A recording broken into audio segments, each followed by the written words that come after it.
Thank God it's Friday. Ugh, because it's been a fucking annoying Thursday. How's everybody doing? Welcome to January 26th in about 5 minutes, 2024.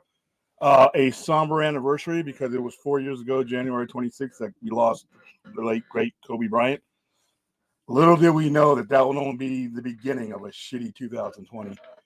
Let me go ahead and bring in Brad so we can get this tight hour going. How are you doing? Yeah, how's it going, man? Yes, and yes, as you said, like we did not know how shitty that 2020 was going to be, other than one particular development. But yeah, Yeah, I mean, yeah, murder hornets, COVID, a million people dying. Um, yeah, God, I still remember like the first like week or two when that happened. I mean, it's like really, it's like you go out, you go out into the world. I mean, and I mean every places you usually see like big crowds like at the mall or like on my old campus. I mean, it's just a ghost town. I mean, which I mean, in some ways that can I did kind of use that. Uh, you adapted to what was happening. It's like I used to like take take walks or go for sprinting around my old campus a lot during COVID. So that was that made it easy to socially distance because I was usually the only one there. yeah, it was something else. Because, like I said, it started out as a news story, coronavirus and Wuhan, all kinds of stuff. It was just a news story, and then all of a sudden, it got worse and worse and worse, and then all of a sudden, it wasn't just a news story anymore. So, but yeah, that was 4 years ago. We lost Kobe Bryant. Like I said, you want to see the world stopping before COVID stopped the world. The world pretty much stopped all around the world. I mean, and like I said, the Lakers found a way to salvage an awful year by winning the title that year. But yeah, January 26th. And plus, I think today was it's either today or tomorrow. I think it's today is the 30, I think 35th. Yeah. No, actually more. If we did the Challenger explosion happened January 26th, 1986. I remember watching that on TV. So that happened in 1986. So almost 38 years. Holy cow. Man, time flies. All right. I already know if my wrestling geeks are in there. You're probably going to ask me about Vince McMahon's. Yeah, I've seen that going around. All right. So apparently, and Brock Lesnar's involved in all this too. Listen, everybody gets their day in court, but no one should be surprised when somebody asks me, "Did you hear about Vince McMahon?" I'm like, "Oh, what now?" Listen, I've been saying since the '90s, the mid '90s, that Vince McMahon is a sleazy motherfucker, right? I mean, and that's the way. One of the things I had against WWE because he ran that company like that. The Attitude Era, Ruthless Aggression Era was a personification of his sleaziness, in my opinion. And you had a lot of good performers that worked under that because they didn't have anywhere to go. So just imagine how things were when there wasn't other places to go if Vince was doing stuff like this. I'm surprised Brock Lesnar's name is connected to it because he always seemed like an upstanding guy. But once again, these are allegations and they're under investigation. Everybody gets their due process, but nothing surprised me when it comes. The next sleaziest thing, if you came up to me tomorrow and said Vince McMahon's been accused of something even sleazier than this, wouldn't surprise me at all. That's just what he was. He was openly sleazy, and the WWE reflected that. I mean, from the top down. I mean, look at the stuff that he did. You know, I mean, that was a Vince McMahon. When you have all that power, you think you can overtly do the kind of stuff that he did. So nothing surprises me, whether he's guilty or not of these latest allegations. There's a lot of documentation that they've been gathering around, and it makes all the sense in the world now with TKO and UFC and Tony Khan, not Tony Khan, but Nick Khan. All these people, as soon as they had a chance, they got rid of them. As soon as they got a chance, they booted them from the board. As soon as they got a chance, they bought them out because they knew this was coming and they knew these investigations were coming. They wanted nothing to do with them, and they're trying to steer the company away from them, but it's going to be tough. But so yeah, I figured I'd start that out. What was the other thing? You posted okay. Reminder, Brad, when you guys post replies to other people's tweets on the page, I can't see them. Oh, I can't see them because it's all I see is you replying to a post I never saw. oh, well, what did I reply to? It was the thing about them licensing the 4 hour cut of Zack Snyder's Justice League. All I saw was years. That was for that was something Mick D.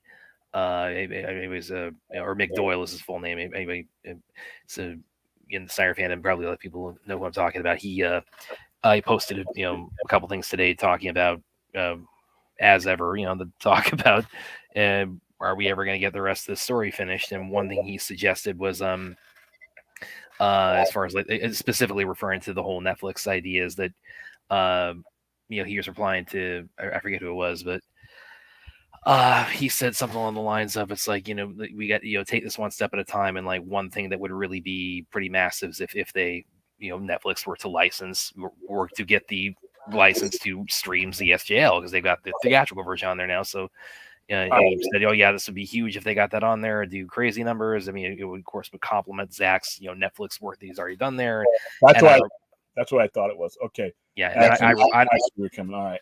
Yeah, and I replied and I said, "It's like, oh yeah, it's like I mean, if that's if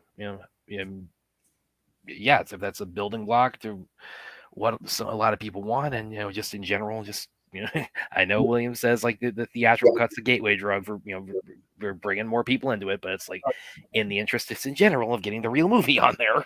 It's never going to happen, and it never should. I'm going to explain you why. Whoever does that, whoever licenses out that 4 hour cut to somebody that's not Warner Brothers Discovery, that needs to be their last function in that company, because the fact that it's still on there and it hasn't been cut from HBO Max, because even if it's their Max original, it's still got all kinds of costs, associated with it. So it's worth it no matter what, any former managers or any other whatever want to tell you. Somebody's watching that show or watching that cut in decent enough numbers to make it worth it to keep it on there. And that's a Max original. No Max originals should be going anywhere. So if it's still on there and everything else is getting cut and parked off, then that tells you that the numbers that Zack Snyder's Justice League on HBO Max is doing at least enough to keep it on there, and you don't move things like that. That's how you lose your job. Two, it doesn't the cut that you have out there on Netflix as far as bringing new people in, that's the one. The point you made before, yeah. Yeah, the average customer that's coming on to Netflix initially is not going for a 4 hour cut. I know we love it, but it's 4 hours is a long time to digest that. So that's by the time they get to that level, it's time for them to come over to Max. And if Max is smart, then you'd never let Zack Snyder's Justice League leave HBO Max. You never, because no matter how many of these other ones that you put out there, all roads will eventually lead back to them. And so you don't want to have that sitting somewhere else when people finally get back home and you've already given home plate over somewhere. It serves no one any purpose. It doesn't even serve our cause any purpose. Because, like I said, the average person that will eventually come, to the realization that what a masterpiece it is not sitting through 4 hours initially. They're going to sit through all that 2 hour stuff, and then they're going to come home. Well, but let me ask you this: because, you'd mentioned like the first reason for why it hasn't been licensed elsewhere from. I'm just going to call HBO Max because it's like I can't with that. Yeah, it's hard. But why it has not been licensed to. I mean, it's available on digital download now and physical copy. But as far as like, it's like a streaming platform, where you pull it up, that's where it's at. That it hasn't left there. And you're saying like the reasoning behind that is that it's still doing good enough traffic for them, that they would not want to disrupt that. But so my question is, okay, if they're recognizing the value of that as far as like traffic, then what's with this purgatory there? I mean, other than like logistics with casting and scheduling and mending fences with people. Like why is it in such a purgatory of like it's performing well for us, but we're not going to do anything further with it? Because there's a lot of dynamics that we've discussed over and over again on this show. That's why it's not going to be the time for it. It's not going to be the time for it right now in their eyes. There's a difference between something maintaining value and making another investment on top of the investment that you've already made into it. And you can't right now, like I said, the initial decisions were made to go forth with this thing. You probably need a lot more data than what you have than just that. That keeps it on the network. That keeps the viewership stability. But that's not necessarily enough to say, well, can we expand on this? Okay, and to be clear, I'm not. I know I'm not asking that in like a bitter kind of way. It's like I'm genuinely curious. There's just not enough data to support it right now. There's just not enough data to support it. And eventually, when there is, an opportunity comes up. But like I said, right now you're just in a state of flux with the whole thing. There's no stable ground to do anything off of. You barely have enough stable ground to do the Superman legacy. To be honest with you, without going into all that, we don't know how this is going to turn out. We don't know what the results of Superman Legacy are going to do to the company. We don't even know if the guy who greenlit Superman Legacy is even going to be around. Or we don't even know. There's just too many things that we don't know about what go. And right now, there's no rush. I mean, to get any of that extended or done right now. And the last thing you want to do is push it out there into a situation to where you have the wrong hands on it. Right now, if you don't have the right people lined up to handle that, then don't do it. Let them do their thing with this DCU. If it works, it works. If it doesn't, it's no skin off my back. But the last thing I want to do is try to force a situation that the right people aren't ready for. And right now, nobody's ready for it. Nobody's ready to do it. Again, like I said, I wasn't asking that in like an embittered kind of way, but it is. I mean, it sort of goes back to like when Williams saying everybody math is undefeated, but one thing kind of looking over like a lot of the history of like different examples we discussed on the show is that math is undefeated, but the victory is not always instantaneous. So we have to know what the math is as well. Yeah. Right now, I would need to know, in order to be able to clearly answer your question, I would need to know what the math is. Like, I can only assume because of all the things that have gone, if it's not making money for them or if it's not reasonable or feasible for them, they've gotten rid of it. They put, or if they don't have a reason not to get rid of it, it's kept. The one thing that you've kept on that network that's not on Netflix for the most part is Zack Snyder's Justice League, because all roads lead back to that. All roads, even Justice League, all roads lead back to that. So it all comes back to you anyway. So it makes sense that they would keep it on there. And right now, like I said, I don't want. There's no road established yet to how this is all going to work with even James Gunn. Like we were just talking the other day, everybody thinks that J.J. Abrams is just going to string him along and that's never going to happen. Doesn't understand how Hollywood contracts go and how value of contracts go, and the fact that he's going to get his production done. I know fanboys say, "Oh, that's never going to happen. They pay J.J. Abrams to do nothing." Yeah, okay. You've never done a transaction before if you think that's the case. So I got to see what happens there and what avenues that opens up. And also, it's probably going to take precedent being set that somebody comes along, whether it be an Abrams or anybody else that wants to do something. Like, I also got to see what happens with Constantine. Because remember, they went through a process to get full control of those characters. It means full control, which means you're doing your thing. So how does that work with everything else? And at what point do we establish the structure of what is and what is Elseworlds? So you would need to have all that happen before you want to push anything like that on there, because right now you have nowhere for it to go. Once you let these other guys, Constantine happens, and Keanu Reeves does his thing, and J.J. Abrams, who, like I said, I think fanboys underestimate his sway and his leverage and when it comes to Hollywood. If you don't know what I'm talking about, Google Skydance and Paramount right now. Yeah. Skydance. If you think J.J. Abrams cannot get his project made, you haven't been paying attention, because that guy is about to, if that happens, he's about to go into another stratosphere of power. And then at that point, he can do whatever he wants to, and then he's a production company. All he has to do is come to them and say, "Hey, I got my Superman thing done. Here's time. Here it is. Oh, we've already split the bill for it. Where's our licensing agreement? All that stuff. And that's it. That's how you roll when you're J.J. Abrams. I know he gets a lot of shit on the internet, but the internet is not the world. Yeah. So he gets a lot of shit on the internet because of Rise of Skywalker and all kinds of fun. Yeah, but it's for fanboy reasons. But I don't want to. I mean, obviously, I don't want to occupy the whole discussion tonight. Just relating to the ZSJL talk we were talking about. But that is a thought that's been on my mind. And yeah, it's. I think we'll probably I'll circle back to it a little bit.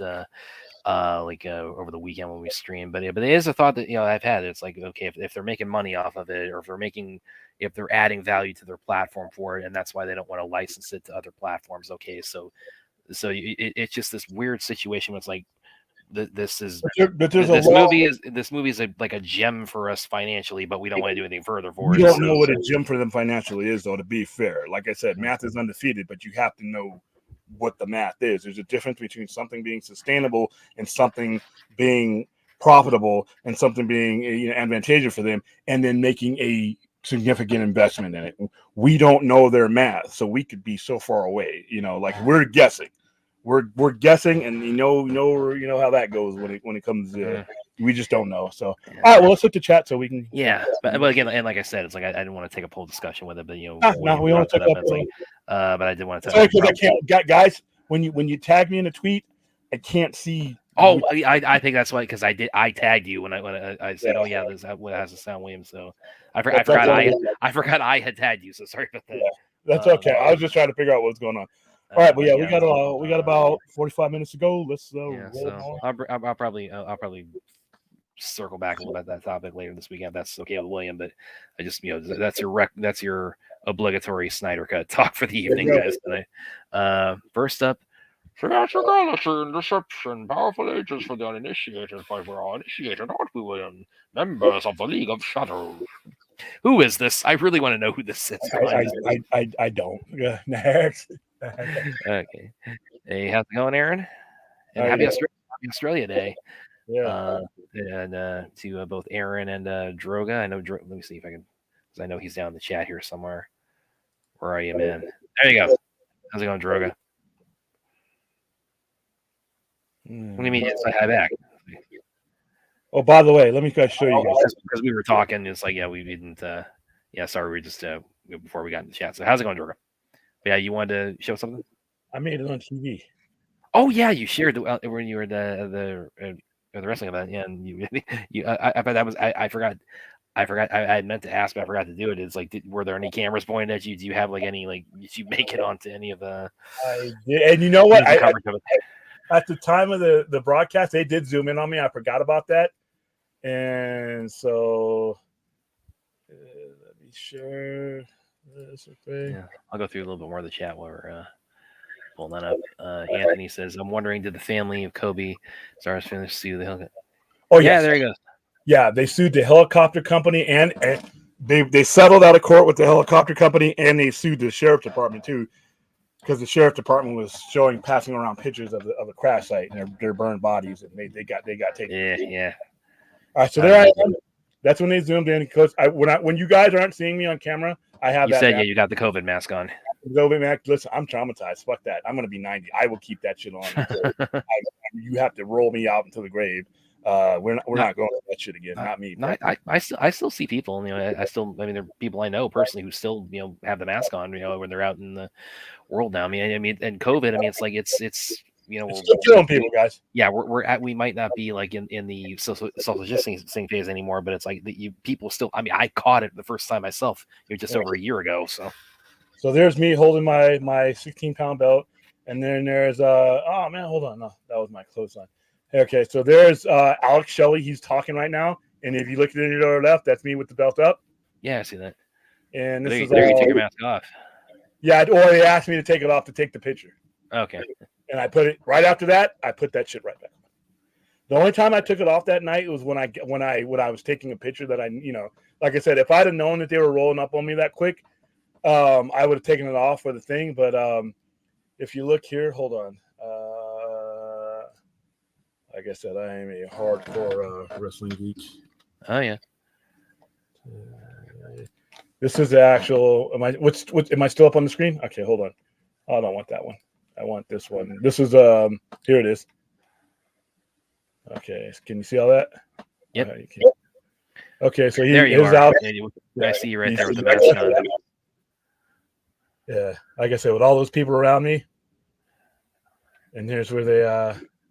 There's Okada. That's who I came to see. He does not come to American often, but you kind of see me there on the top of my hat. Still got the mask on. This was a really cool moment because this is like here I am. You can now with that belt, you can kind of see it. You can clearly see it now. Yeah. Now I'm holding it up. There, yeah, I see that.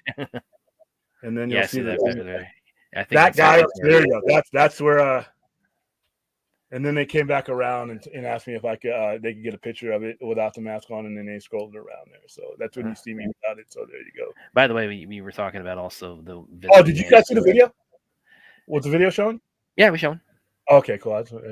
We were talking about the Vince McMahon controversy, and you were talking about, oh yeah, he was a douche, he was a sleaze guy, and I mean, you kind of also triggered in my head, I mean, he's also through TKO is affiliated with UFC in the last few years, and of course my big sport. I'm a fan of MMA.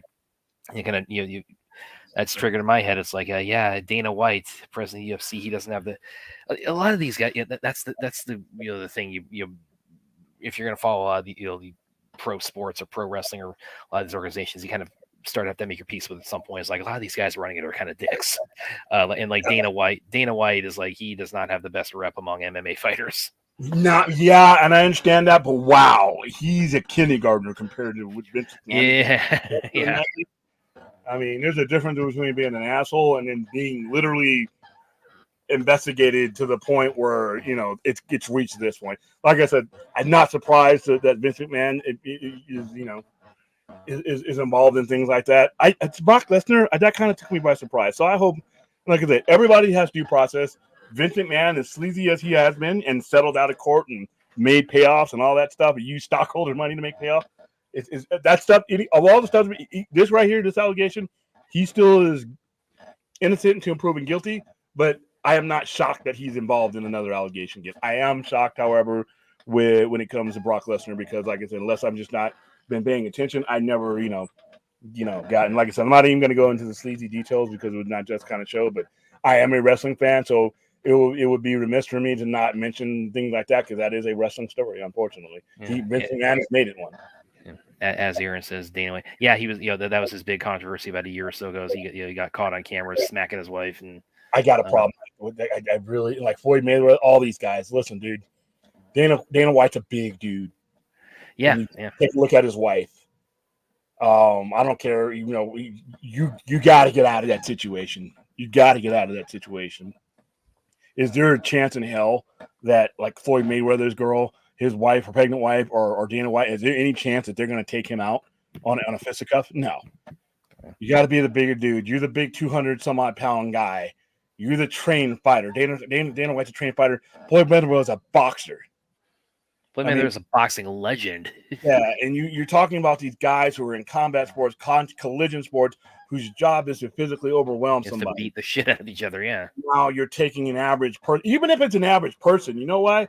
A lot of times, because you, like I said, you could go off and can crack somebody's skull open, but now you got look what comes with that. Turn around. I mean, unless your life is in danger. But if it's just an ego thing, dude, they can watch you on the octagon. They can watch you on TV. They can watch your history. They can watch your matches. They can find out who the hell you are and what you could have done with them to them. But when it comes to hitting women, I'm sorry. Maybe I'm just old-fashioned. I may be in the minority. I don't care. Unless it's some Amazonian threat to your life that if you do not defend yourself, if you don't do something, then you don't need to be hitting women. I absolutely do not condone that whatsoever. There's not a good enough situation for you to be the aggressor in a situation like that. One thing for somebody like to swing at you, slaps at you, push her away. Like I said to you before, we went to classes where we had non-collision, non-concussive ways to get yourself in between you and that person so that you could get the hell out of there. The main thing is that you get out of the situation. Let that person blow off that steam. If it's a spouse, let her throw dishes, let her punch a hole in the wall, let her scream. But the outcome that is absolutely not an option is for you to ball your fist and take out that person because you can kill them. All right, your rage, you don't know your strength when it comes. When you're boxing somebody, you're boxing somebody of equal weight, equal endurance, equal everything. You're you're hitting your wife or your girlfriend. That is not the same. You got to outthink that situation, And like I said, when I hear about athletes, like when Floyd Mayweather, I just don't have respect, and I cannot have respect for you when you hit a woman like that. Like I say, maybe I'm old fashioned, but there's just too many ways out of the situation, especially if you do it out of anger. You're arguing and you reach a limit to where you hit her and you're the initiator. That to me is, I'm done. I'm done with that. I'm done with you. If I find out that you're doing that I cannot respect you. So Yeah, and I think that that incident with Dana specifically. I mean, it's probably. I mean, without getting like too like into his personal life or anything. I mean, I from like the way a lot of MMA fighters have spoken, because again, it's like he's not popular among his own fighters, so it's like I mean, just from a lot of his business practices and like just I mean the way a lot of them have criticized how he's handled the Ultimate Fighter and things like that. So it's maybe just like him doing that's like an extrapolation of his his personalities. I mean, the dude's I mean, he's a great businessman, but he's kind of a bully too. So. Yeah. A lot of times it's that mentality, especially when you're unopposed, because there was no real competition. And No real competition in UFC, and for 20 some odd, for about 19 years, 18 years, there was no competition for WWE. So these guys are like, nobody's gonna say anything about what I'm doing right now. What are you gonna do? You don't have anywhere else to go. Yeah, is it going fun? Vince says my girlfriend was born in '86. Okay, you know what? What do you get at there, man? Brad was born the next year. What are you trying to tell me? Come out and say it. I remember when Kobe died, I was at work and I don't believe me when I brought the news. No, yeah, when you have the celebrities when that died, I mean, it's. I remember when Chadwick Boseman died or when Michael Jackson died. It's which actually with my sister both times. It's like I found out that both the news of both that from my sister. She texted me and said they both had died, and it's the kind of thing where it's like you have to Google and say, is somebody pulling my leg here? So.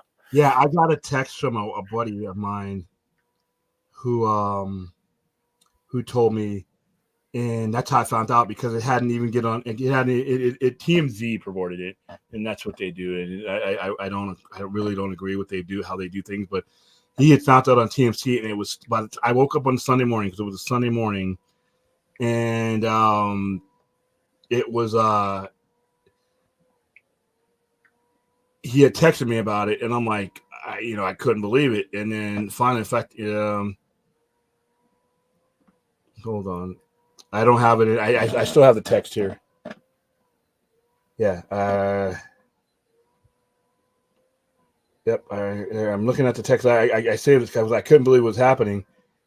And yeah, he had texted me. I was getting ready to go to the store, and I got that text, and I was like, he's like, holy shit, dude, Kobe's dead. Helicopter crash. That's how I found out about it. It was my phone, and then I turned on the thing, and you start seeing news stories about a helicopter crash, but they hadn't revealed the names yet. And then as the day went on, obviously we knew the Laker game that day was canceled.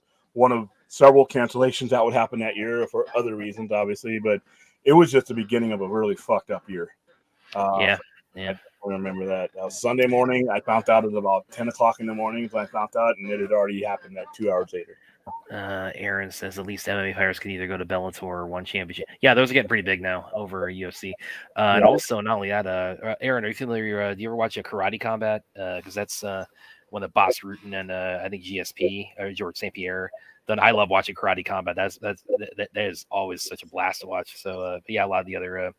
And also Matrix Fight Night in India is also getting pretty big. So yeah, there's I mean UFC is still kind of like the big one as far as MMA organizations, but it's starting to get some of the up and comers are actually starting to get pretty big, like one championship in Bellator and a lot of the other ones. But yes, Karate Combat. Maybe if you're not watching that, you should, because that's a lot of fun seeing those guys go at it. And actually, this is one I've seen like 5 or 6 comments in here. There is definitely for me, so I'll go ahead and pull it for it. Brad, did you see the trailer for the new Roadhouse? It uses MMA in the story of Sarah J. Gyllenhaal, Conor McGregor, fantastic. Yes, I did see the trailer, and it looks amazing. I can't wait for it. I cannot wait for the Roadhouse. All I've heard about today is everybody's mad and the director's mad because. Oh yeah, and actually, yeah. Let me pull up because there was another follow up to that from Anthony.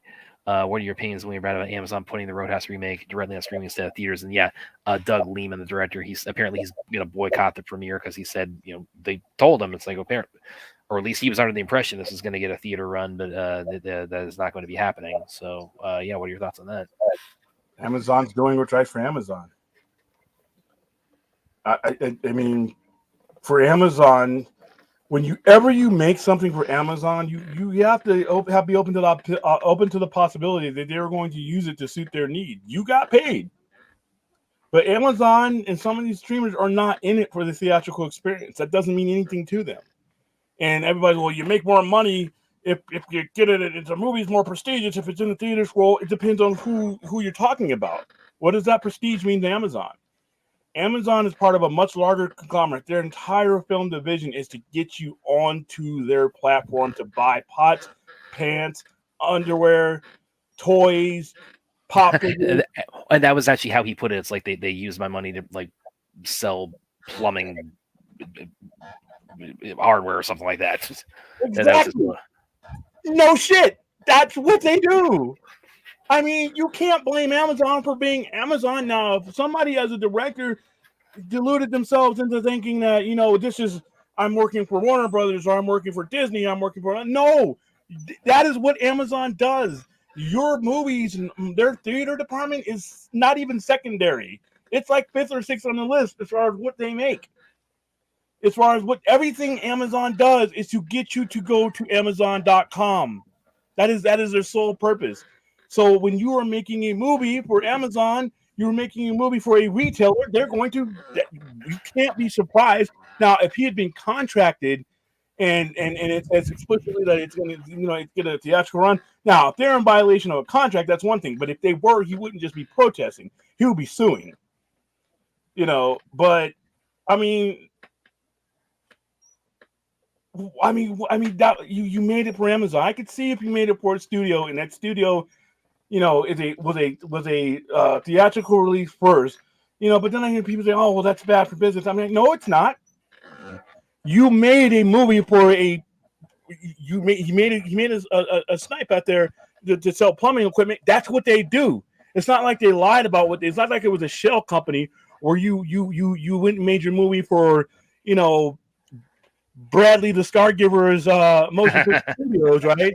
And then after you're done with the movie and you sign all the contract, I pull back the curtain and it's me with a big Amazon A on my forehead selling a bunch of shit. That's what Amazon does. You made a movie for a company that does exactly what you're making fun of them for doing. That's what they do. Everything it leads to that. Every movie, everything that they acquire, the Lord of the Rings, all that stuff is to get you to go to Amazon.com. Well, I think you just answered his next question here. Do you think Amazon's backing up their promise to do multiple movies theatrical releases, or doing the smart decision waiting for movies that they know are going to make money for them? And I think you pretty much just answered that. No, see, like I said, here's the thing where, once again, math is undefeated, but we got to know who's fighting here. Because what is Amazon's goal when they do anything? It all leads back to their stuff. So see, that theatrical runs there. That's why they don't mind dropping 400 million or just for the rights to do some of these things, because they know it's going to bring traffic to their zillion-dollar website. Same thing when everybody has a different reasons. Now Netflix is different. Everybody told me they're not going to be dropping money on things that are going on streaming and original content.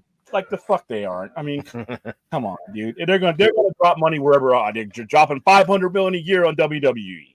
That's a $5 billion contract over 10 years. That's a lot of cash. Yeah, that raised my eyebrows when I saw that. I mean, it's like they are serious about that. somebody because like I said, I go on Twitter and I shouldn't, but I respond to stuff that's not going to get fucking crazy. But somebody's like, oh, because Scott Stuber's on his way out, that means they're going to pull back on spending. I'm like, no, they're not.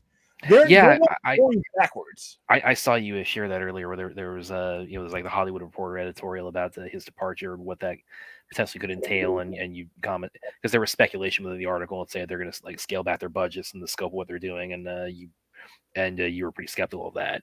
Yeah, I highly doubt that they're going backwards because it just doesn't make. Why would they? Why would they? They are not. Like I said, it's doubtful that Netflix go backwards. Their goals are not the same as box office goals. Like I said, I long for the day when pundits and media report on streaming using streaming rules in reality. When they spend this money that they've been spending, it's not to get box office type of success. It's to keep you coming back. If you keep coming back, they win. If they put enough content on their streaming service, they don't really spend all that much money on everything. If you look at the amount of money Netflix and anything spends, it's a core of things that they spend a lot of money on, but that brings you money to everything else that they have. And now they got their ad tier and all that other shit on there. Their goals are different than a studio that is, or going for a theatrical release and theatrical return. Netflix is success is based on retention and growth. Retention it should be just as important as growth because retention is stability. But for Amazon, it's not even for any of that. It's not plumbing hardware. It's to get you to come on because where do you got to go to watch that movie? Amazon.com. And trust me, go on there right now and go to any movie. They got their ads surrounding you. You got to go through the door that Amazon builds for you. And trust me, that door's got a lot of shit that a lot of people buy. Because it's right there, dude. You got your mouse right here. You're entertained because you're about to watch this movie, and there's an ironing board or some shit you need. You know what? That's really cheap. Damn, I think I should get that. I'm here. I don't have to leave the house. Oh, free shipping if I sign up for Prime? Hey, I'm bought and sold by Amazon. I order a lot of stuff by Amazon. I'm on Prime too. You know why? Because if I can get something at a really super discount for my customer at the store, and I don't have shipping and handling eating into that profit, that's huge for a little guy like me. A lot of small businesses use Prime for that exact reason. A lot of customers use Prime for that exact reason. So, but I got to get you there, though. I got to get you there. And not everybody, goes to Amazon Prime. And you know what? Maybe they want you there more. If you're already a Prime head and you're already buying shit, guess what? What's better than you buying something? You buying more. And what helps me get you there? Hey, here's ripped up Jake Gyllenhaal and Roadhouse. That looks like fun. Bam, I'm going to watch that. Yeah, that does look like fun. But do you want to play the trailer?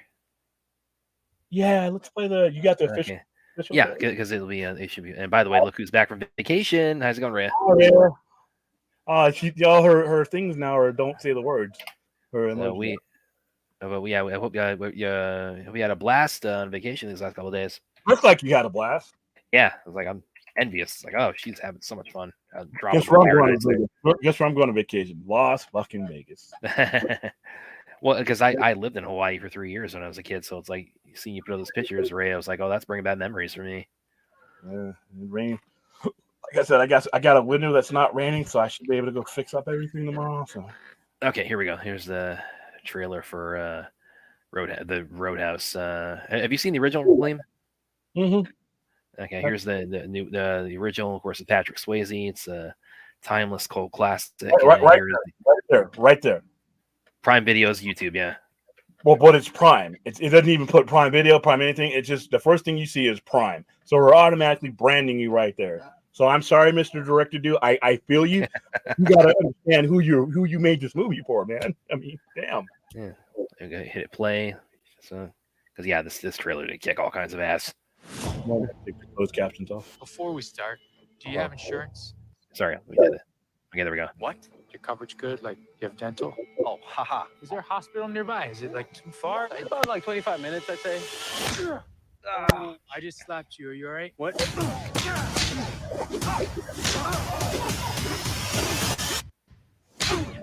Oh, man, it's like... And no cuts. Fight. You ever win? No one Nobody ever wins a fight.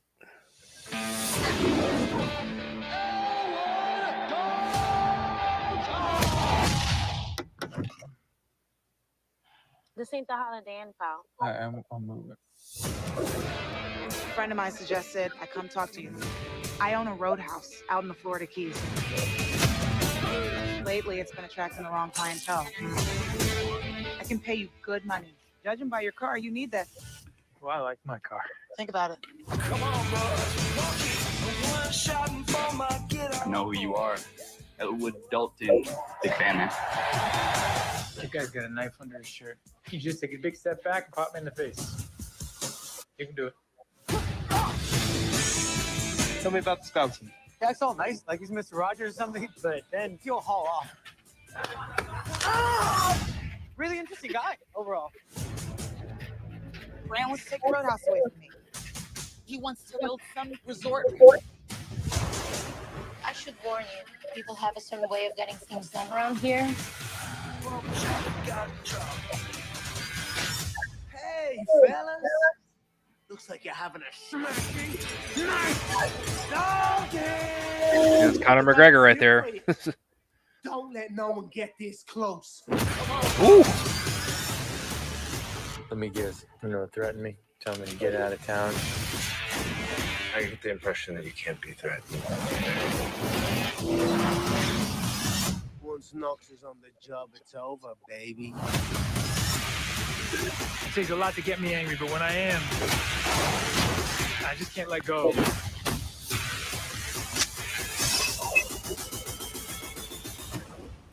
People seem a little aggressive around here.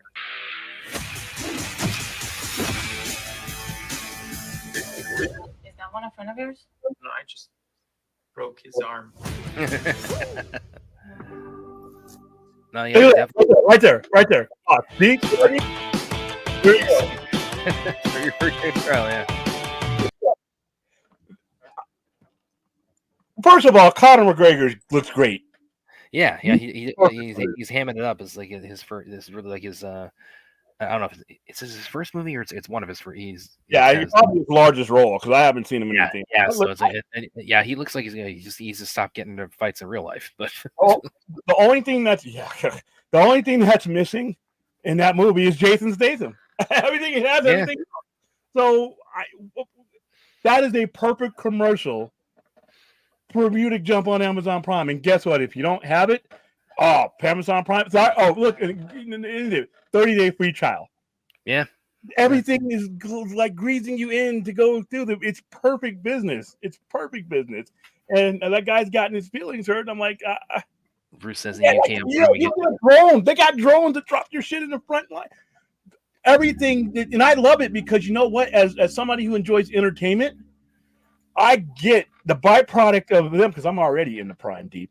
The byproduct of them trying to get more customers is I get entertainment like this that, you know what, other studios may or may not make because Amazon's marketing and their demographic is different. The guy, like I said, they're going for the guy who may pick up one of the little $5 videos in the little bucket that's at Walmart, but yet they're upping it here to give you a quality release.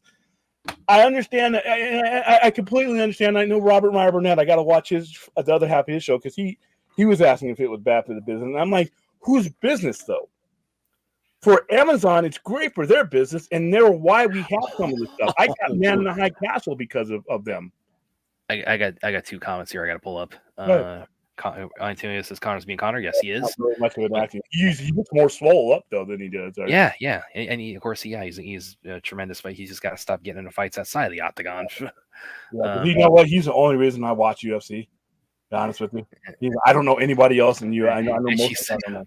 Oh, Ray, it's like Statham with Sam Elliott. Oh man, it's like if that's the one thing that would have made it even better is like Statham as the Sam Elliott mentor that would have been so perfect. That looks like a lot of fun. I'm going to go see that. I mean, Jake Hill, I don't know what Jake Hill, I don't want to know what he did to get looking like that, but you did what you needed to do, homie.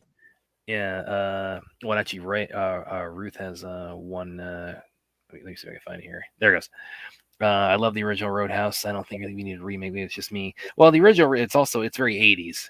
Yeah. I mean, it's very, very 80s. So it's like it's a cult classic, but it's also again, it's very much a product of its time. So, and of course, Patrick Swayze was like just coming off of Dirty Dancing at the time. So, McGregor, you didn't have anybody in the 80s that could have done that can do for this movie with Conor McGregor. Yeah, it sounds like they're definitely taking a different approach because again, Gyllenhaal's version of Dalton, he's he's an ex UFC fighter, but he kind of had some hard times. So we didn't. There's no mentor. There's no mentor in here. I didn't see one. Well, not only that, but also like the main villain is also he's not hiring henchmen. He can actually hold his own against Dalton. So that's it's Connor's character. So that definitely looks different. So yeah, it looks like a remake of name and theme only. Yeah, name in the title, name in like the concept of like the bouncer in the Roadhouse, and then name in Dalton.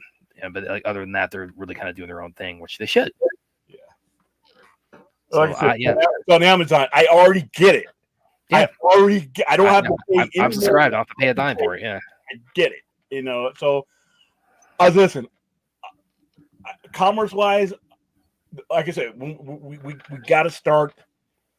We looking in the world in 2024 terms, and the old dinosaur ways of doing things are not necessarily. We'll still have them around. Like I said, I think that the death of theater is over exaggerated. I think we're going to have a new landscape, and it's going to have to work with each other. But like I said, dude, you made a movie for MGM, but at the time, now MGM was when they started making it. Who owned MGM? That's a But even still, once Amazon acquired it, they got to do things that fit their business model. I don't. And then I think Gyllenhaal actually. I think he could. You talk about people who would pick to play yourself. Actually, I think he could be a good me. I think he could play me pretty convincingly. I think we do look enough alike. Yeah. All right. And it's like my choices for that have been like I've always said like it would be either him or Carl Urban or who's the other guy I was thinking? Notice there's no ugly dudes that you're pushing. Sebastian Stan, I thought of, and Adam Driver. Those are the guys. What about Pete Davidson, man? I think he looks a little bit like hell him. No. You just put a bunch of hunks out there. I think those guys could play me because I look exactly like those guys. Yeah. I'm like, okay, yeah, I'm picking guys to play me. It's gonna be a hunk. Let's you what's the guy? I don't know. What's the dude? Dana Carvey. That probably. What the hell I'm having? I love his Garth, but it's like he's not playing me in the story of my life. And actually, let me see, because I saw this one. Ray also said, "I love the original." Yeah, Sam. Yeah, I love it too. It's just glorious, like 80s camp and cheese and asses being kicked. So yeah, I love Roadhouse. Yeah, nice. And then Danielle Melchior's in here, and I like her. And a lot of what she's doing. I watch Karate Combat too. Yes, Aaron. Dan, we were like two peas in a pod. I love Karate Combat. But yeah, we had there was one I wanted to highlight. It was related to Roadhouse because this has been the remake of it's been in development for quite some time. Can I find it? I don't know if I can find it here. Well, somebody, I forget who it was, but somebody brought up in here that when this was originally announced, it was going to be Ronda Rousey was going to be Dalton in this, which I think that could have been interesting to have like a gender swapped version of Roadhouse, and of course she's had a bit of a transition herself because she was in MMA for the longest time, and then she jumped over to pro wrestling. And is she still wrestling? Because I think I read something. She left WWE. She wrestles for Ring of Honor now. Okay, that's good. Well, because you don't have a lot of. I can't think off the top of my head anybody who's. Gina Carano hadn't been blacklisted. It could have been her. Misha Tate. There's still a lot of them out there that are MMA. They're not as big as. Well, I'm talking about just fighters who've like transitioned from that to pro wrestling. I can't think of any off the top of my head really, other than Ronda's done that. Nah. Most of them do it a lot earlier now because there's why get your head beat in. Yeah, you can make a lot more money doing it for not getting your head. I've actually interviewed two of Ronda's trainers, Gokor Chivichian and Gene LaBelle before he passed away. Recently, I got to interview them. I'm surprised that Conor McGregor hasn't transitioned into pro wrestling. Well, he did. Of course, he had the boxing jump over. With Floyd Mayweather, he had the fight with. In which he had to fight by Floyd's rules. I'm like, okay, well, why didn't Floyd have to fight by his rules? Exactly. Yeah. Because that would have been more entertaining, but no, I would rather see him. He's so charismatic. The only thing you'd have to worry about when he goes off, he's definitely going off script, and you gotta have that butt. You're talking about Conor? Yeah, like that one interview. Yeah, he's very unpredictable. When he's talking to this one other guy, this is when they had all the way UFC was doing their interviews. they had all of them sitting there in the different levels. And he's sitting. I forgot who he was talking to, but he was talking about. He's like, he's talking about the guy's wife's panties and all that. And he's like, you know, you know what, you're getting rich off of this. I know what you get to do now. You get to call your wife up and you get to say, honey, we're rich. Connor made us rich. And I'm like, and when he got to Nate Diaz, it was Nate Diaz before the first fight, and he's like, I'm gonna devour you in the ring. I'm gonna just absolutely dominate you, and all your little buddies are gonna be like deer with their faces pressed up against the cage. I was thinking, I don't ever want that to happen to me or something like that. His interviews, his pre-fight interviews are hilarious, and that's what wrestling is when you're doing it right. Yeah, he would definitely make the elite very well. And as Vince said, Connor. Well, again, because he was fighting under boxing, so it's Floyd. He's fighting in Floyd's territory. You take into Connor's territory, he's got the advantage. So yeah, it's definitely. You can't kick. You're wearing you can't grapple. You can't do this. Yeah, so so yeah, like you said, Connor. He's definitely he brings a lot of flair to his persona. And like I said, he's one of the best.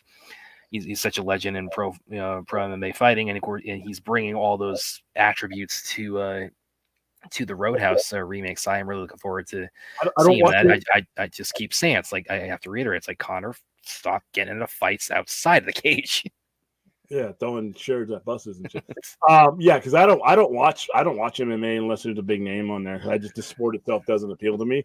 Yeah. But when he's fighting, or when like Brock Lesnar was fighting, when it's a big big deal fighting, because for the most part I don't know when the last time I watched the women's UFC fight. I mean, once the big names left, it was like, I'm pretty. It's like I like watching people punch each other. So it's like and boxing, men, women, I don't care. So it's I'll still watch like Misha, or I'll watch Holly, and they got some up-and-comer Zhang Weilei, I think her name is. I know who she is. I'll watch her fights. Connor was great in the last session, The Ultimate Fighter. Yes, he was. Yeah. I actually had a friend in college. He was doing his major was sports medicine, and he was interviewing guys from like a whole bunch of different backgrounds on this. And he one of the guys for his master's thesis, and one of the guys he interviewed actually got on The Ultimate Fighter. I forget the guy's name, but he said, oh yeah, he had made it onto The Ultimate Fighter. That was pretty cool, knowing that little bit of and of course Ruth. Yeah, you had Ruth, Brad. I'd love to see you and Aaron in the Raid 3. Oh yeah, really. That's what it's going to be. It's like Brad and Aaron, like we have to team up to in some kind of like survival scenario and like use our martial arts skills to escape. It's like, hey, Ruth, or Aaron, Ruth, great idea, and Aaron's like, yeah, I'm game if you are. Aaron, if Aaron finally makes it out here to Vegas, she's going to be wearing that gi that she's wearing in her little profile picture. Oh yeah. Maybe let me see what else we got in the accounts here. Did anyone read the? I have not read. I haven't read these texts, but yeah, I heard it's pretty bad, and it's evidence against them. But yeah, dude, it's ours intoxicating, man. Ford says Statham would have brought the trailer. No, man, it's like that's the only thing I think of that would have maybe liked the trailer even more. So Statham was Sam Elliott's character. That's the only thing that the movie was missing. That's really at least the trailer. And Sam Elliott is man, I love him in Roadhouse. I love him in general. With they playing like the grizzled, gruff kind of a cowboy, country western sort of dudes, and he was born with that mustache in that hair. Yeah, he was, and he would listen. I'm in the minority here on this, I know, but I do like the Ang Lee Hulk, and he was great as General Ross in that. I didn't hate it, but it just wasn't great. Well, no, it's one I get why people didn't like because it's not what you expect from it's very surreal. It's not what you expect from a Hulk movie. So yeah, I can get why people were kind of put off by it. But he was great. More like the whole comic than any other day. No, that was revolutionary what Ang Lee did with the turning transitioning from scene to scene is like they're pages in a comic book. So. But yeah, he was great as General Ross. This would be kind of cool. Like, imagine if he was General Ross and he got cast as General Lane for DC. Is Sam Elliott still alive, or is he dead? Yeah, he is. He should be. Yeah, he should be still alive. Because they did. I know you're not a fan of Smallville, but I mean, of course, because because DC, I've always said they tend to be bigger on legacy casting than Marvel is, and Michael Ironside famously voiced Darkseid on Justice League Unlimited, and he was General Lane on Smallville, so they kind of cash in a little bit of a legacy casting with that. Yeah, Smoke Side or Dark Side or Small Side or Yeah, Fall yeah, Side. he's still around. He's up there, but he's still around. Mm. Yeah, he was born with that mustache. It's like Yosemite Sam, dude. No, there's no better if they ever do a live action Yosemite Sam. I mean, it's like you can't there's your guy. Hi back, Droga. No, I pulled that one up earlier because we were doing the initial discussion, but I think he was like, because we were like 10 minutes there before we got any comments. So, Reyes says Walmart's pretty good for shipping as well. If these other major retailers start a partnership or conglomeration, we could see more streaming media content. Possibly, that's my prediction. Oh, I think Walmart definitely wants a piece of that market. I have no doubt that eventually Walmart, in order to get Walmart.com where they want it to be, they're going to start doing the same thing, and they got the kind of money to do it too. Like I said, eventually this type of entertainment is going to be a byproduct of them wanting you to get in. And I'm all for it, man. I'm all for it. You're making retail easy for me, once again, but I still, and also what you could do is like somebody else bought this up a couple months back. It doesn't always have to be you just sitting on your ass, just buying everything online. You could have memberships that allow you to get, all kinds of stuff at Walmart itself and get you digital coupons to these things that are on their streaming service. So you could serve the brick and mortar at the same time you're serving the digital content as well. So I think it's the future.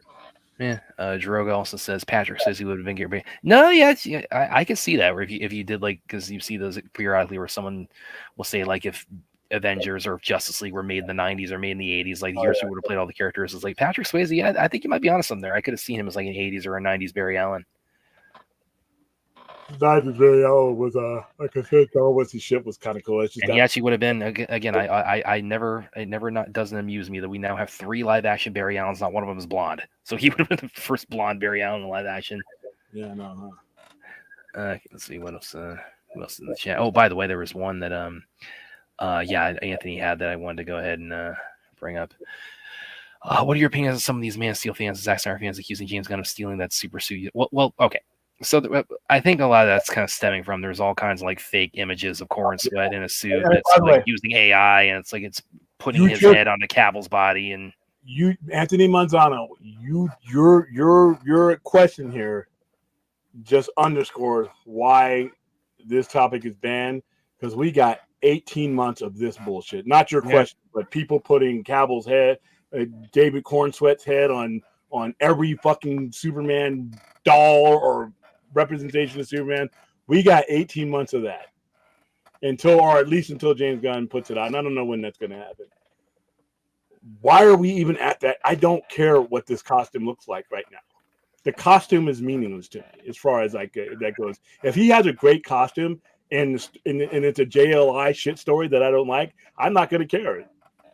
If he has a somewhat mediocre costume and he gives me an epic story that I can connect to, then I'm not going to. The costume, I don't think you can go wrong with the Superman costume. I don't even care. I'm not a big fan of the yellow Superman on the cape, but I'm not a fan of yellow S. It's they pretty much cinematically and even on TV they pretty much ditched that after from Superman Returns on. I think that was and in the comics too, largely, and I think that was actually why because again I think just the one on his chest is really self-explanatory. I don't think the trunks I've always hated because I'm like, we're not in 30s. I understand where the genesis of the trunks came from because of the strong man. I have not missed the trunks, since they ditched him in New 52, and I've not missed him in Man of Steel. I've not missed him in Superman and Lois. Yeah. The only thing that comes out of the New 52, to be honest with you, is they ditched the trunks because you don't need them anymore. It made sense back when you first created the character, but it doesn't make any sense now. I mean, it's just modern superhero storytelling. You get Superman without the trunks. It's still enough of that costume where the trunks are not part of his identity. But that's just my opinion. If he brings back the trunks and it's a compelling, world-bending story that I'm enjoying with, fine. But if he goes trunkless and I get more Smallville Superman than I get Man of Steel Superman, then it's not going to matter what he looks like. It's going to be like, I'm not I can't finish this. So I Well, was like, they definitely have the cape because I mean, there's the famous story of Kevin Smith when he was right. Again, the Nick Cage Superman that you think would have been such a masterpiece. No, yeah, it's like the pretty John Peters like the stipulations. Apparently, it's like, okay, I don't want him to fly. He can't have the cape. He has to fight the giant spider. So it's like, okay, right away with not flying and not having the cape, you're kind of a non-starter right there. I'm so people. There are so many people that I think that are fortunate that movie never got made. Well, we got a little snippet of it in the Flash, so and that was too much for me. Yeah, I enjoyed that part. But again, if that's all we're gonna get, so be it. But it was a nice little kind of a. I mean, literally, it's like that shows how expansive the DC multiverse is. Like even movies that never happened are part of it. Yeah, so I'm yeah. Here's a good one from me, Anthony. Connor's just playing himself. This movie just turned to 1,000. Yes, no, that's very true. Yeah, it's just what I said. Yeah. Oh, I hire Ernie Hudson for the sci-fi. So like Ernie Hudson to play William. I never thought I'd reach the point where I would be in. We're getting real close here, woman. He's like maybe Ernie Hudson back in like the 70s, maybe even 100,000 years old. Come on, man. Yeah, he's a Ghostbuster. Come on, man.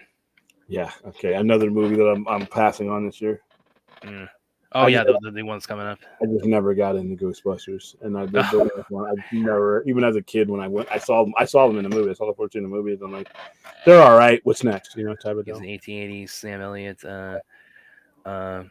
Sam Elliott's voice was shot. Yeah, he does work. I understand him, every last molecule of him. Which that's him as General Lane or General Ross, if you can tell. Yeah, that's probably one of your better ones. But don't. No, he had like if you haven't seen the Ang Lee Hulk, I mean, he has quotes like that about where he's talking to Betty about Bruce Banner, and it's like, I understand him, every last molecule of him. All right, next one. Okay. So, I'm gonna go back up a little bit here. Same was said about Ronda Rousey, and that was true. And there was a creation. I think he's replying to Ronda was fed tomato cans for stats that are actual competitors. Like, well, no, come on, Ronda's good. I mean, come on, you cannot deny that Ronda knows what she's doing. Come on, guys. I mean, yeah. I mean, whatever you. Now she did run into her defeat was definitely a big left turn for everybody, but it's nobody was watching that sport women wise before her, to be honest with you. Yeah, exactly. But come on, guys, it's like Ronda is no pushover. I'd hire Jonathan Majors. No, he would not take that, man. Now you're really trolling. In fact, you might be crossing the line trolling here with some of the stuff we've had to say about Jonathan Majors these last 2 weeks. Give me John David Washington. Yeah. Well, so you get to pick a hunk now. Hey, I'm improving. I have also thought of Henry Cavill for myself. All right, really. Next question. Anthony says, question with Iger being a board member, both boards for Amazon, Apple, and owning stock, who's more likely to buy Disney from him when he sells? He's not going to. He's not going to sell Disney, or he's not going to sell stock? Is that what he's asking me? I'm not quite sure. Yeah, he has stock option. Who is more likely to buy Disney? Or maybe he is. Are you asking who's going to? No one's going to buy Disney. Disney's not yet bought. I don't think Disney's not even for sale. Somebody bought up that either company could buy it, but his personal stock claim would have nothing to do with it. He would just be part of the sale. He would have to sign off as a stockholder as part of the sale. That's it. His stock would be, become part of that company no matter what. Anyone Shamir Moore to play him? Okay. Aunt Rhea says Rangers is going to come back with an Oscar. Well, okay. Now, and by the way, and I do mention that, Rhea, because this I do have to actually. William got his prediction is starting to come true as far as Kevin Spacey, because if you hadn't seen, he's booked his first Comic-Con in Oklahoma or wherever it is this year. So Slowly but surely, he'll be back up on your screen. And Yeah. Well, again, like I said, it's like I liked his Lex Luthor at the time. But he's got he's got 2 Academy Awards. He's one of the few people with multiple Academy Awards. He's an excellent actor. He's an excellent performer. What he did, what he's accused of, like I said, I let the judicial process take its course, and eventually, it's up to the society when they decide. Kevin, yeah, that's true. They're gonna. He's gonna keep making those Christmas Eve videos now, and eventually he'll make a movie, and eventually, like I said, as time goes on, everybody's like, I'm never gonna. Like I said, what have I always said? Most fans are full of shit. So. Yeah, that's true. But yeah, as far as no, okay. But do you think? What do you think of the likelihood of this though? Major's going to come back with an Oscar win. I mean, if he does, that's going to be like 10, 15 years from now. Not necessarily. All he has to do is do an interview where he comes out and says it was a bad time. As some things I shouldn't have done, and I would never do that again. That wasn't me, type of situation. And there's people whose jobs are literally to rehabilitate people's public image. There's tons of stars out there right now. Fucking Hugh Grant was banging hookers.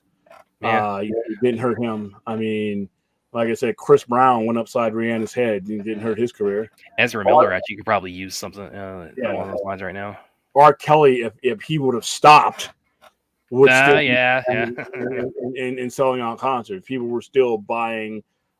Michael Jackson was alleged and accused of a lot of things that followed him around. He could go to the Tokyo Dome and sell it out in 10 minutes. He could probably sell out posthumously now. All you do is play it's the audio of his an album, and it's like you can sell that place out in 10 minutes. Yeah. So people in general, like I said, I mean, everybody makes a connection to these people that there is their own, and there's no law saying that because you think that the person's a criminal piece of shit that they have to, and that they have to not, partake in whatever they're selling for that. That's what the free market allows, and that's what the free market does. Yeah. Aaron asked, I wonder what Anthony Rapp. Well, he's probably not too happy about it, I'd imagine. And it's not solely up to Anthony Rapp or anybody who believes like he does. That Kevin's, like I said, the general public. If the general public says, "Oh, I can't look at this guy again," then that's what will dictate the length of his comeback. But if he comes out, and like I said, a lot of people are not even following this stuff. People think everybody follows every microscopic moment of everything, and that's not necessarily. Yeah, there's room to atone or reform things. Yeah, no, well, then that's my mindset all along with Ezra Miller. Yeah. So there's definitely room to atone. I mean, people have to show they've learned from their mistakes, and of course, there's the severity of their transgression always plays a factor in it too. Compared to what Spacey was accused of, no one should even be bringing Ezra Miller up as far as like in comparison or anything like that. Some of these people have literally, hell, Matthew Broderick years ago was involved in a car accident. Yeah, a car accident. Yeah, they had like a head-on collision, and he's somebody died. So yeah. And he went on to battle Godzilla. He went on to Broadway. He went on to do all kinds of stuff. Inspector Gadget, of course. So yeah, I mean, yeah, it's just like I said, everybody, when people say, "Oh, I'm not going to go do this, I'm going to do that," I'm like, maybe you will, maybe you won't. But for the most part, history has proven that most people, when it comes to that, what do you think is like would be like something that would like just be such a blockade to someone making a comeback? It would just be insurmountable. Like the thing I've always thought of is like proven harm to a child. Yeah, that's the thing I've always. A child is probably a red line that you're not coming back from. Murder of a child, harm to a child. I can't even say spousal abuse, because like I said, Chris Brown's still out there. Floyd Mayweather is still. Josh Brolin had a little bit of a controversy with that. There's a lot of people that are out there, but I think proven harm to a child. Like child pornography, carnal activity, that's probably the one thing that you could probably do in Hollywood and you're done. And it has to be clear cut too, because like I said, Roman Polanski was sued for statutory rape. There was a lot of gray area that kept him from Interpol people from that. That's why the country he fled to, even though they're an ally of the U.S., would never hand him over because of the charges and everything else that came after that. But like a 5, 6, 7-year-old, things like that, yeah, that's a red line, and you're done. Nobody. Yeah, there's no coming back from that. Okay, Ruth says she has to take off. Okay, so thanks for dropping in, Ruth, and we look. I imagine hopefully we'll be able to see you on Saturday for the watch party. Yeah, he says Polanski was saved by France. Yeah, Mike Tyson. Yeah, I brought up Mike Tyson previously, and William even said like part of the because I'd mentioned like the comeback he's made, and one of the things you mentioned, William, is that maybe a factor in that is the fact that his rape conviction, there was a substantial percentage of the black community who thought he got railroaded. Yeah, and he didn't have proper representation, and that trial was a complete sham. To be honest with you. Now I'm not saying whatever went on with Desiree Washington one way or another, but I know based on what they presented, there's every legal expert I looked at, that talked about that trial afterwards was a little bit thought that was a railroad, but hey, he came right back because he's an attraction. But and like I said, the evidence that they brought against him was, and that they did. If that would have happened in these days, there's no way you would have had so much evidence that would have refuted that probably. But yeah, and like I said, the perception of what happened with Mike Tyson for a lot of us felt like he was railroaded. A lot of people think that he didn't get a fair trial, and that whether he did or not, the perception of that trial really made it a lot different people not to believe in the verdict of that trial. Yeah. So OJ though, he's never made a comeback though. Nah, OJ never made a comeback. Okay, OJ was done for the most part. I mean, when he committed, or when he was accused of that crime, he was 46 years old. All right, so and what you got? There was a lot more than OJ that was happening then. You had the LAPD, you had Rampart, you had 3 years. That was 3 years, 2 years removed from Rodney King, 3 years removed from Rodney King and the riots and everything else. And LAPD was not in a good spot when it came to credibility. So a lot of that led to you could not. When they were in a worse spot after Mark Furman. Yeah, that, and you had the evidence, you had the history of what was going on with Rampart and evidence placing and stuff like that. So his lawyers all you need is reasonable doubt. And they did not, whether you believe O.J. Simpson did it or not, you can't say, well, the blood evidence tells you everything when you have Dennis Fong, who cannot, on live TV, this is when I knew the case was over with O.J. And I remember all the names because I was watching that trial. When Dennis Fong could not establish the chain of custody of the blood evidence, that case was over. Because the prosecution built their case on the DNA. On the DNA, yeah. And once Johnny Cochran and Barry Scheck got up there and made it so that he cast doubt on his own chain of custody. He could not establish the chain of custody from when it was collected all the way through a certain point. That case was over. And that was a good 6 months left to go in the trial. That case yeah, that went on forever. Yeah, and then Mark Furman came afterwards with his records and all that. Once again, you played that into the backdrop of what if you weren't living in LA at the time, and I was, if you weren't living in LA when the riots and everything was happening with Daryl Gates and Crank and Crack and all these these units that they used they basically said, we have a gang problem. We're going to solve it one way or another. You know what? We know you're a drug dealer, but you're pretty smooth not to get away with shit. We got a vault full of fucking marijuana and drugs that we'll make sure is going on you. We already know you. So, and they were getting convictions based on a lot of crazy shit. So you had that going on. And then you had the Rodney King for, being tried and semi-valid. You had so much stuff going on that all you needed was any reasonable doubt, and OJ was getting off. But that Dennis Fong stumbling and bumbling, and I remember watching that. I'm like, this case is over. Well, also like when they had him try on the glove. That was stupid. And then they Christopher Darden. Darden, he was assistant district attorney. That was his call to do that. Yeah, and they were urging him not to that call. And that was the case. That visually, for the general public, destroyed that case. That's when the gloves don't fit, they had to quit. That Tom, Dick, and Harry who was watching that was like, oh, okay. And then the jury saw that.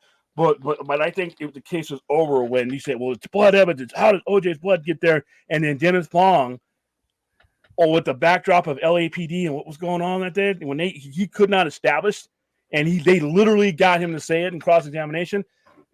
that pushes over. That's right. So when everybody looked at that, and then a lot of people, and it got split down racial lines because of what had happened with the cops and Rodney King, and what had happened, in general. It became more than just did OJ do it or not.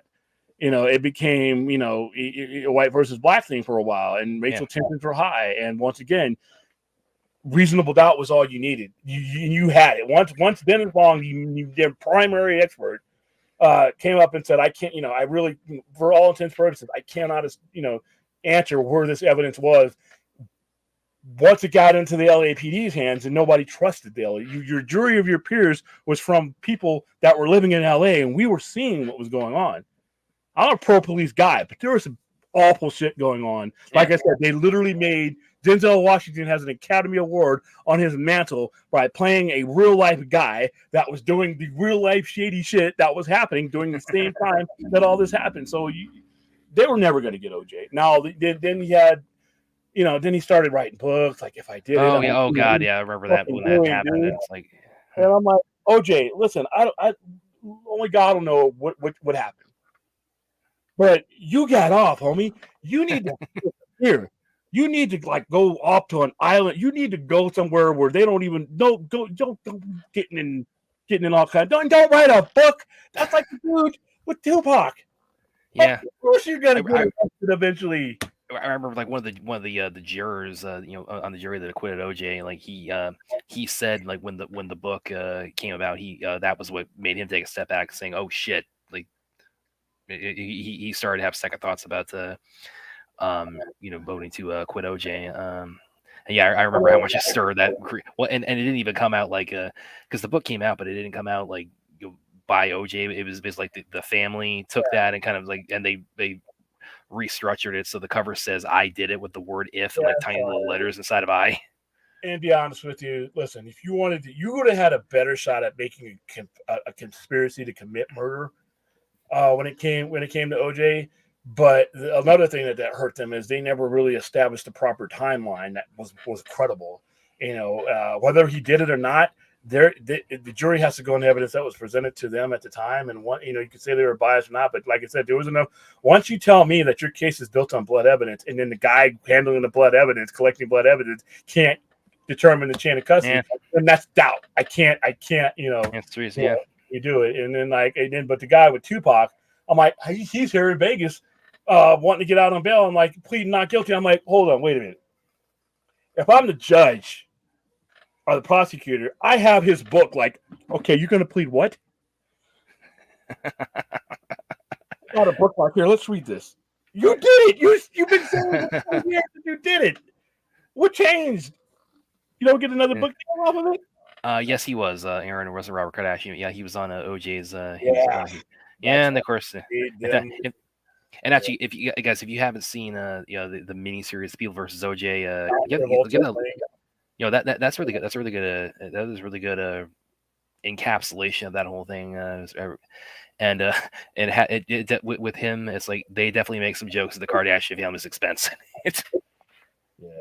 It's crazy, man. But like I said, OJ, and then he lives out here now, and then he kind of got put in jail for 9 years here, and all that did was make him richer because guess what? He's not paying any. He's collecting an NFL pension that's millions on top of millions, and so he comes out and he's out here golfing, hanging out at the just as rich as he ever was, and they can't take his money. So well, I mean, I guess it helped him in the long run there, Vince. I had a problem with that though because so they get him for armed robbery, but the guy with the gun got off with no jail time for confessing against OJ. But I'm like, it's armed robbery. The guy with the gun, like the main cog in the crime. And I remember it was such a family trial. It was hilarious. I guess this all kind of falls under the kind of like the true crime documentary sort of fascination too. But I remember hearing also when he got his second arrest for the armed robbery, he requested he wanted a change of venue because he said, okay, I'm not going to get a fair trial because I need a jury that's going to be unbiased or not going to come to my case with preconceived notions. And the judge literally said to him something like, dude, you're not going to find that in this country. It's like, and in the case, to be honest with you, Nancy Glass, who tried that case, she was the judge in that case, and the prosecutors that I really listen.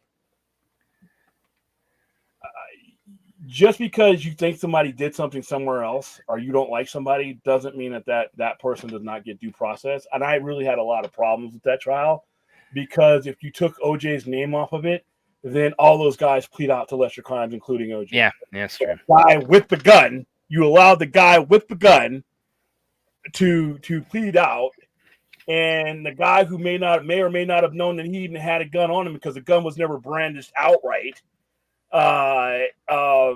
Was like I said, I'm not condoning OJ because once again, at the very least, take away the murder condition, take away anything, take away any of the goofy shit that OJ ever did. He beat the hell out of both of his wives. Yeah. And once again, that's undisputed.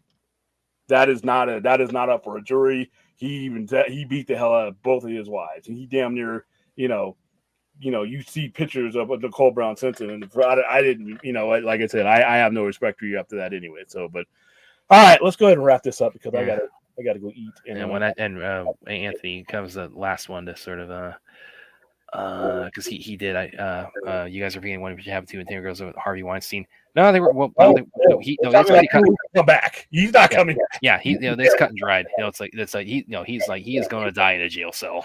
Yeah, it'd be different if Harvey Weinstein was deep way. If all the people we bought up, other than OJ, but all the people who have had transgressions that that were of sexual nature and all that, he's not coming back because he was a serial offender. And the only reason why he didn't get put in the Hooskow a lot earlier because he had a lot of power. Because he had a lot of he knew how to intimidate people. But even with that power, there were Kate Winslet. There was a lot of women that said, "Fuck that guy! I'll risk my career." And when they came around, he's. There was this one story James Cameron shared from the Oscars one. It was after Weinstein was convicted. They ran. It was like after Cameron won either for Titanic or Avatar. I forget which one he said.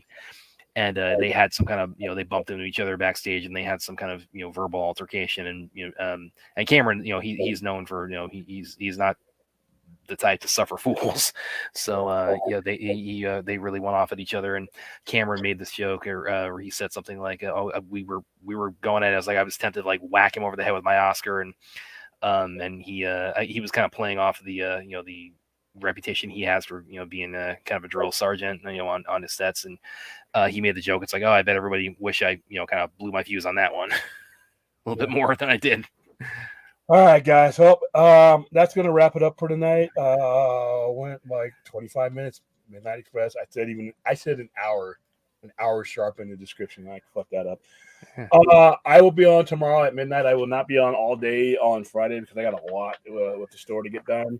And Saturday, you'll see me at 2:00 for our event, our fundraising event, and then our normal show on Saturday night. Like I said, a lot of the topics are already done. I'll probably have that thumbnail done sooner than later. But until then, where can they find you, brother?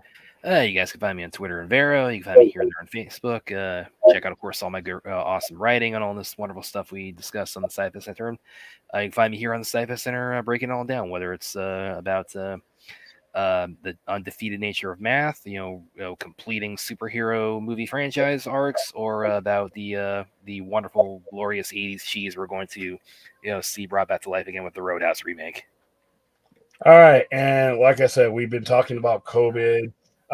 This time of year, we're going to start being reminded of like the 4th anniversary of a lot of this stuff that came around. A lot of people lost people close to them.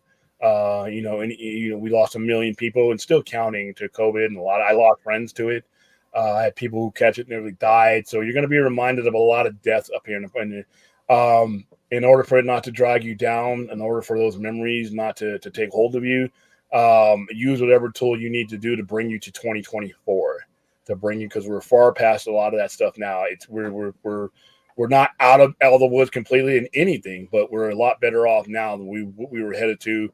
Holy shit, if I could have just left the planet on a spaceship on January 26, 2020 and just stayed there until 2023 or whatever.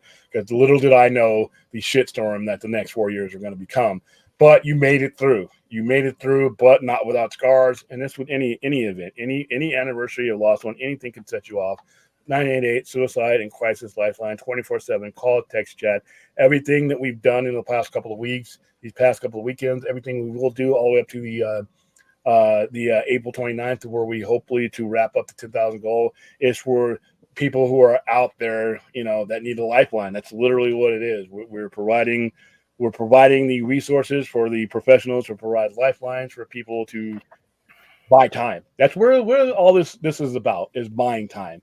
Most of what happens with people, it's a moment that if they're helped past that moment, we can probably keep them around forever. So that's the goal.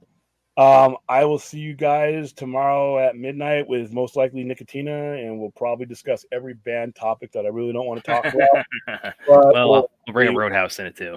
Yeah, we'll probably everything that we avoid will rear its ugly head, and we'll have to deal with it then. But until then, I'll see you guys tomorrow. There, guys.